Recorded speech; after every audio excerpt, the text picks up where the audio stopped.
This video is sponsored by fact भाई। वैसे आज मैं बात करने वाला हूँ आपके और मेरे चाइल्डहुड गेम्स की। आपको होगा कैसे हम हंसते गाते ऑल फेल डाउन हो जाते थे। कितने नादान थे ना हम तब, सच्ची उतने नादान कि हम गाना तो गलत गाते ही थे, पर उस गाने की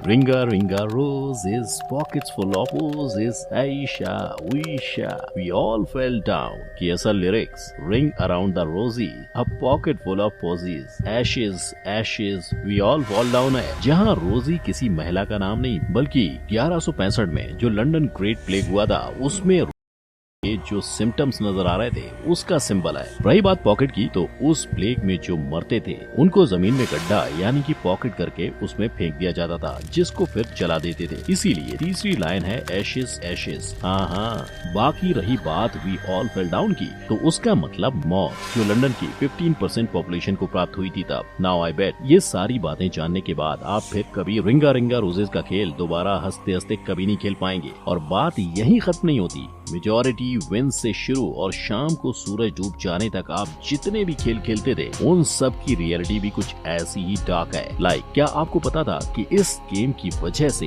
लोगों को जलाया जाता था? ऐसा क्यों, कहां और किस लिए को जानने के लिए let's begin.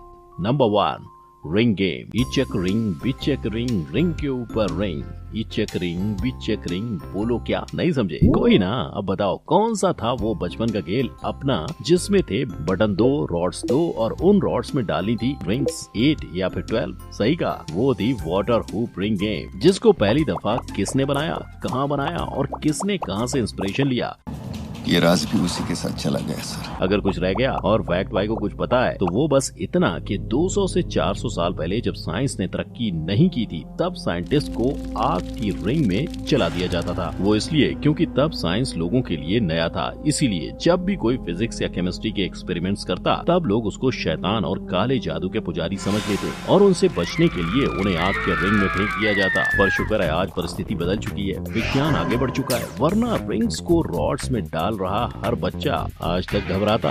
Number 2, pinky promise. जब हम छोटे बच्चे थे बड़ी नादानी करते थे, इसके उसके ना जाने किसके किसके वादे किया करते थे, जोड़ते पिंकी फिंगर्स एक दूसरे की और पिंकी स्वेयर लिया करते थे। और ये पिंकी स्वेयर का सिलसिला सन 1600 के पहले से चलता आ रहा है। हालांकि तब लोग खाना बांटने की या दोस्ती नहीं तोड़ूंगा के पिंकी स्वेयर्स के बदले वादा टूटा तो अपनी उंगली तोड़ के तेरे हाथ में रख दूंगा के स्वेयर्स लिया करते थे ना, ये कोई मजाक नहीं है। Number 3, hoop rolling. शाम की गुलाबी धूप, 4 दोस्तों का साथ और हम सब भाग रहे हो टायर्स के पीछे, लिए लकड़ी अपने हाथों में। हो गई ना यादें ताजा? हालांकि इस खेल का कोई ऐसा सच नाम तो नहीं था, पर बिन जाने कोई नाम लोगों ने इस खेल को इतना खेला है कि आधे गांव का रास्ता तो उन्होंने पक्का नाप लिया हुआ है। और यदि आपने इस खेल को नहीं खेला तो फैक्ट भाई आपको इस खेल का परिचय देगा। रूल सिंपल है बॉस, सबसे पहले आपको चाहिए साइकिल का टायर, फिर लकड़े की लकड़ी और आखिर में भागने के लिए एक खुला रास्ता। लकड़े से टायर को मारते हुए घुमाते जाओ और भागते जाओ, जिसका टायर आखिर तक रहा वो ही है विजेता। है ना मजेदार? पर एक जमाने में यही मजा सजा हुआ करता था। सरल भाषा में यहाँ जिस साइकिल टायर की बात हुई है वो तब मेटल टायर हुआ करता था और उसको घुमाने के लिए इस्तेमाल होता था मेटल रॉड, और ऑब्वियसली दोनों ही वजन में भारी हुआ करते थे। सो किसी ने इस खेल में अपने हाथों की उंगलियां गंवाई हैं तो किसी ने अपने पैरों की। Number 4, hide and seek. Majority wins या जो लास्ट में आया उसकी डाइन से शुरू होता था छुपम छुपाई खेल, फिर गिनती होती 10 तक और रेडी और नॉट रेडी से छुपे हुए पकड़ने का खेल शुरू होता। जितने मिलते उतने सही, पर जो ना मिले वो शायद घर चले गए होंगे करके हम खेल को आगे बढ़ा देते, है कि नहीं? वेल, इसी कॉन्सेप्ट की वजह से साल 2018 में पिलाना गाँव में 2 बच्चों ने अपनी जान गंवा दी थी।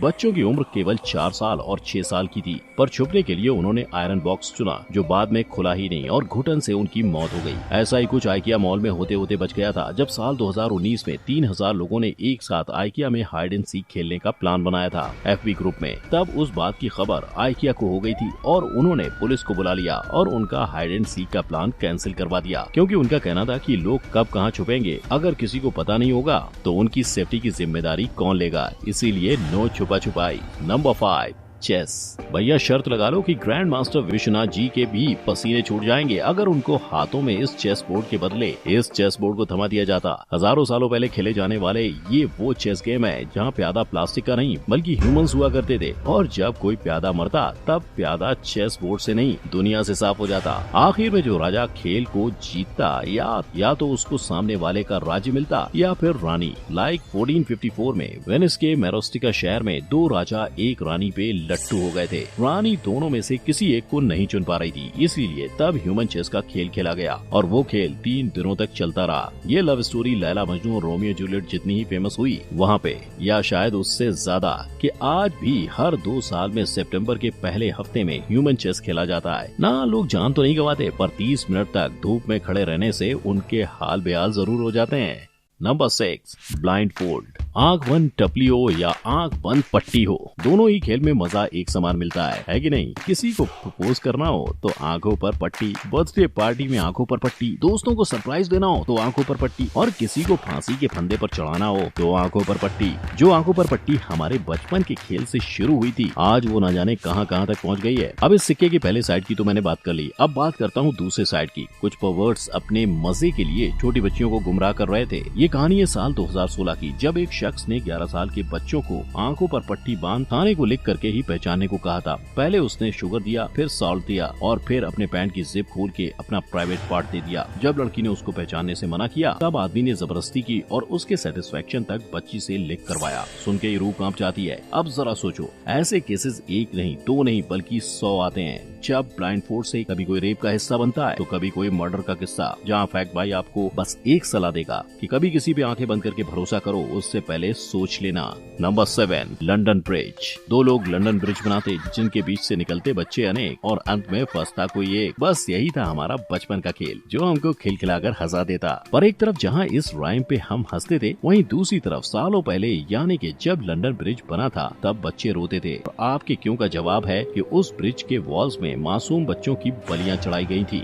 दरअसल तब ओ फेयर लेडी के ऑर्डर्स आए थे कि ब्रिज में बलियां चढ़ाई जाएं, जिसकी वजह से इंजीनियर्स कुछ बच्चों को वॉल दिखाने के बहाने वहां लाते और फिर उसी वॉल में उनको जिंदा दफना देते। वो बच्चे ठीक उसी तरह ट्रैप हुए थे जैसे आज हमारे खेल में हम बच्चे को 2 हाथ के बीच ट्रैप कर लेते हैं। फर्क बस इतना है कि वो बच्चे रोते थे इस राइम की वजह से और आज हम हंस रहे हैं। जो अब हंसेंगे या नहीं वो डाउट है इस ट्रॉमेटाइजिंग स्टोरी के बाद। Number 8, sonic. जब आप बचपन में सोनिक गेम खेलते थे तब क्या आपको भी सोनिक उस गेम का हीरो लगता था? वेल, अगर आपका जवाब हाँ है तो माफ करना दोस्त, आप गलत हो, क्योंकि अगर पूरे गेम को समझ जाएं तो 3 बातें सामने आती है। पहली, उस गेम में जो पहाड़ों का और सोनिक का रेसिंग ट्रैक है वो नेचुरल नहीं दिखता। मेरा मतलब राउंड रोड्स पर स्प्रिंग, ऐसा सब नेचुरली बनाना इम्पॉसिबल है और उसका एक ही मतलब होता है कि इस पूरे ट्रैक को किसी ने क्रिएट किया है। अब दूसरी बात, उस गेम में सोनिक के अलावा सिर्फ एक शख्स मौजूद है, विलेन। तो क्या ये पॉसिबिलिटीज नहीं है कि उस ट्रैक को उसी विलेन ने बनाया होगा? और गौर करने वाली तीसरी बात यह है, सोनिक एक हेजहॉग है जो उस ट्रैक पर भाग रहा है, जो शायद उसी विलेन ने बनाया है। तो ऐसे में सोनिक हीरो हुआ या विलेन का पेट? बताओ अपने विचार कमेंट सेक्शन में। बाकी वीडियो को लाइक, शेयर और चैनल को सब्सक्राइब करना। जय हिंद।